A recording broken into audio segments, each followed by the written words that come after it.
and welcome to Cryptoflifetales, Missing Persons. Today we are talking about the disappearance of Michael McClain. Michael graduated from Mount Washington College with a degree in criminal justice. He worked with Easter SEALs, working along with autistic kids. At the time of his disappearance, he lived in Manchester, Connecticut. The night of his disappearance, which was April 20th of 2019, this year, he went to the Tropical Lounge in Nashua, Connecticut with his friends. A girl he was dancing with got into a verbal altercation with another girl. Also, the girl he was dancing with, ex-boyfriend, was at the club as well, staring at him during the night.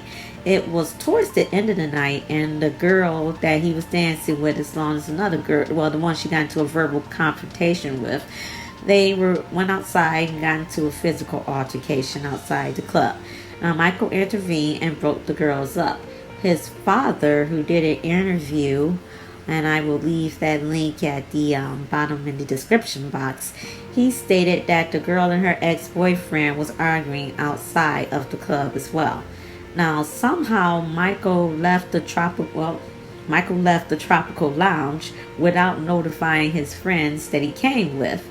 Now, the police said that he left the tropical lounge at about 1:44 a.m., although Michael's father disagrees with him because no one can pinpoint an exact time of when he left the tropical lounge, and no one knows why he left his car and started walking on foot, which I found to be extremely strange. Now, this kind of reminds me of those smiley face killings. I don't know if anyone watched the Oxygen documentary as well as some other documentaries, but there were two cops who believed that there were a gang of killers that were going around killing young men, and then they would take them somewhere for a length of time and eventually kill them, and then drop their bodies off in a body of water or alongside the water, and then somewhere around the body would be a smiley face. Now, the reason why I said this story kind of reminds me of it, I'm not done with the story, but you'll see as I go along, but it reminds me of it because many of the guys in that these smiley faces were found by their bodies. They went missing from a club or a bar, and they were with friends as well, and next thing you know, they would disappear, and then days later or a time later, they would find their body with the smiley faces on them. And some of the times the guys would be intoxicated or incoherent, so it was the officers thought as well that maybe these guys were being drugged inside of the club and then became disoriented, and then somehow got lost around the area of where they were before they disappeared. And I know there's no footage or anything showing that Michael was intoxicated or disoriented, but it just made me think about that because his car was on Orange Street, which was like about 5 minutes away, but you would think that he would have walked to his car if he was leaving on his own will, or if he had a state of mind that he would go ahead and get in his car and go wherever he needed to go. Why would he start off walking? That was just really weird to me and made me think of that story. So anyway, moving along, Michael was spotted at McDonald's, which is a quarter of a mile from the Tropical Lounge. Now, he stayed at the McDonald's for a while, and employees there remember seeing him around 2 a.m. to 2:30 a.m. that night. And police says that his phone pinged from that location while he was in the McDonald's. He called his supervisor, Nicole, at 1:49 a.m. Now, they were good friends, but Michael's father thinks he unintentionally called her, and the call lasted around 2 minutes and 16 seconds. Well, he told his supervisor, Nicole, that they were chasing him, and it's more than one. And his supervisor is the last known person that he spoke with. Now, his supervisor, Nicole, she said that she attempted to call him back at 1:51 a.m. and got no response. She also sent a text at 1:54 a.m. and got no response. She tried to call him back at 2:25 a.m. and still no response. So she sent another text at 2:18 a.m. and still no response. Now, a text was sent from his phone at 1:55 a.m. and the text said help, LOL, and then the letter R. And another text from the phone at 2:15 a.m. that said Wada stood aloof. And I'll leave that up in the picture so you can see exactly how it looked. It's WHATTA space stood STOOD space ALOOF. Now another text from the phone came at 2:18 a.m. which says Eldridge bro. Now Eldridge is a street not far from the club, but it's kind of like by an alleyway, and it's not visibly seen from the club. So, and they said Michael wasn't familiar with the area, so his father didn't understand why he would mention that street. And the last text from the phone was at 2:18 a.m. and it says FUCK space I space BITX space U. And his father thinks basically he was trying to say FU. But, this is the speculation. We don't know exactly what was being said or why it was said. His family thinks the texts were sent to a neighbor. He may thought he was home and he was knocking on the door to let him in because Michael had recently moved. Now, after Michael left the McDonald's, it was said that he stopped at a gas station where he asked to use the phone. And police doesn't know if he used the phone or not. And they don't know why exactly he needed to use the phone. More than likely, his phone was dead and he needed to use the phone to call someone or maybe even call the police. Now, his father stated in an interview that he had days later went to that same gas station. It was a Speedway.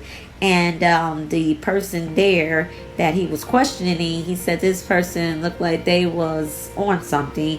And that they just really wasn't no help. He was trying to get the security camera footage from that night.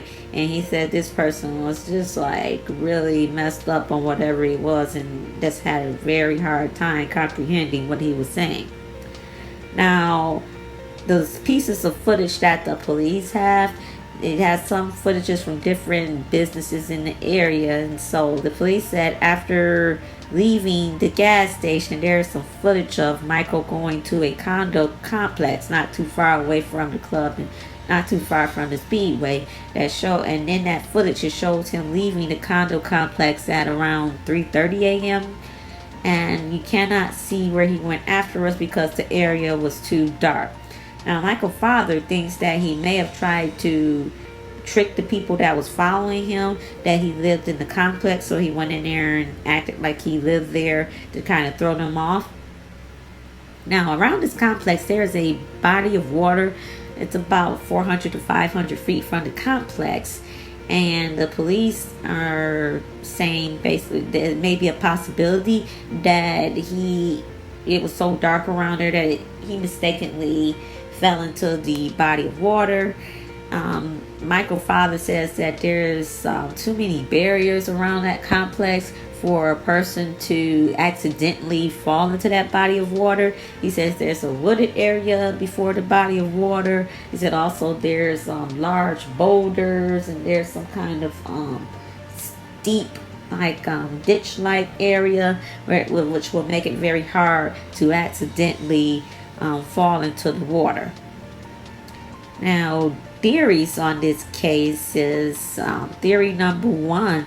Perhaps the ex-boyfriend of the girl he was dancing with and, friends, maybe they followed Michael and there was some kind of altercation which resulted in some kind of, foul play, or definitely resulted in his disappearance.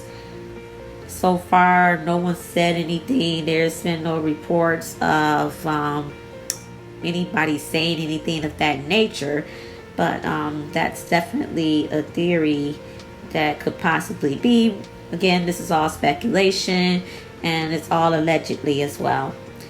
Theory number two, possibly he accidentally fell into the body of water by the condo complex. It was very dark in the area around the condo, so no one really knows if that's the case.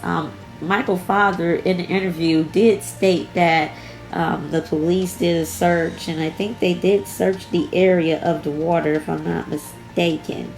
I don't know how intense it was or if it was searched thoroughly, but I think it was. I'm not sure. So that, again, like I said, it could be a possibility that was the case. So far, nobody has nobody has shown up, and he's still declared as missing.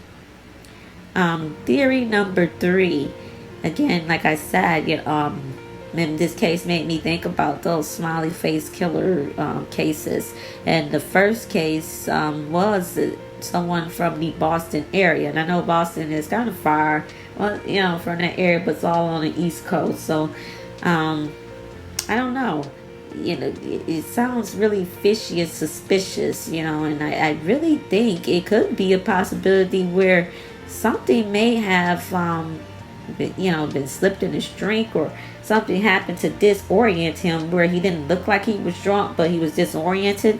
And because I just don't understand why he would just leave and not get into his car, and while he was walking around, and even when he was at the McDonald's, you think he would have been able to call someone, especially since he sat in there for no one knows how long, but he was there for at least 5 minutes or so. I mean, he made a call that lasted 2 minutes to his supervisor. So you think he would have called other people, and just the behavior, started to walk to the speedway and asked to use the phone. You think he would have told the person there that, could you call 911 or the police, because I think someone's chasing me. It just sounds really suspicious. So it makes me think that maybe, something happened where he was drugged and he was incoherent. And that just makes me really think about those cases. So again, it's just speculation, but it just sounds really suspect and weird. Whatever happened, I definitely pray for his family, his friends, that they find Michael, and that they find some resolution in this case. If anyone knows anything about this case or have heard anything, I will leave the information to the Nashua Police Department in the description box. You please give them a call if you know anything. And again, my thoughts and prayers is with his family, and I pray that they find their loved one soon. Thank you so much for watching.